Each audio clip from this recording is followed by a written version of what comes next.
തിരുവനന്തപുരം വർക്കലയിൽ ദളിത് യുവാവിനെ ഗുരുതരമായി കുത്തിപ്പരിക്കേൽപ്പിച്ചു. മാന്ത്ര സ്വദേശി രാഹുലിനാണ് കുത്തേറ്റത്. സുഹൃത്തായ അൽസാഫിയുമായുള്ള വാക്കുതർക്കമാണ് കത്തിക്കുത്തിൽ കലാശിച്ചത്.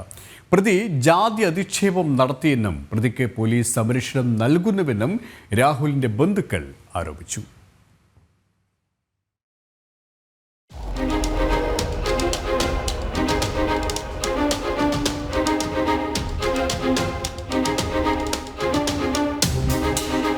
ഫെബ്രുവരി 5 രാത്രി 11 മണിയോടെ വർക്കല വിളക്കുളം സബ്സ്റ്റേഷന് സമീപത്ത് വെച്ചായിരുന്നു സംഭവം.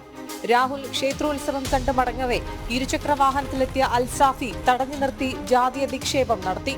തുടർന്നുണ്ടായ വാക്കേറ്റമാണ് കത്തിക്കുത്തിൽ കലാശിച്ചത്. തർക്കത്തിനിടയിൽ കയ്യിൽ കരുതിയ കത്തി ഉപയോഗിച്ച് അൽസാഫ് രാഹുലിനെ നെഞ്ചിൽ കുത്തി. കുത്തേറ്റോടിയ രാഹുലിനെ അൽസാഫ് പിന്തുടർന്നെത്തി വിവിധ ഭാഗങ്ങളിൽ കുത്തി പരിക്കേൽപ്പിച്ചു. മുൻ വൈരാഗ്യമാണ് കാരണമെന്ന് ബന്ധുക്കൾ പറയുന്നു. രാഹുൽ അതീവ ഗുരുതരാവസ്ഥയിൽ മെഡിക്കൽ കോളേജിൽ ചികിത്സയിലാണ്. സംഭവം നടന്ന ഒരാഴ്ചയാകുമ്പോഴും പ്രതിയെ പോലീസ് കസ്റ്റഡിയിലെടുത്തിട്ടില്ല. പ്രതിയെ കാണിച്ചു തന്നാൽ കസ്റ്റഡിയിൽ എടുക്കാമെന്ന നിലപാടാണ് വർക്കല പോലീസിന്റേതെന്ന് കുടുംബം ആരോപിക്കുന്നു.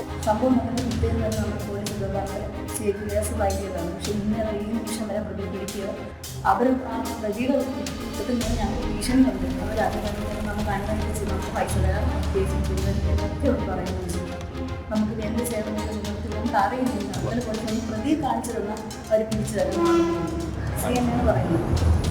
പ്രതിയെ നമ്മൾ കാണിച്ചു കൊടുത്താൽ അവർ പിടിക്കണം. പ്രതിക്ക് പോലീസ് സംരക്ഷണം ഒരുക്കുന്ന സാഹചര്യത്തിൽ ദളിത് യുവാവിന്റെ കുടുംബം മുഖ്യമന്ത്രിക്കും ഉന്നത പോലീസ് അധികാരികൾക്കും പരാതി നൽകും.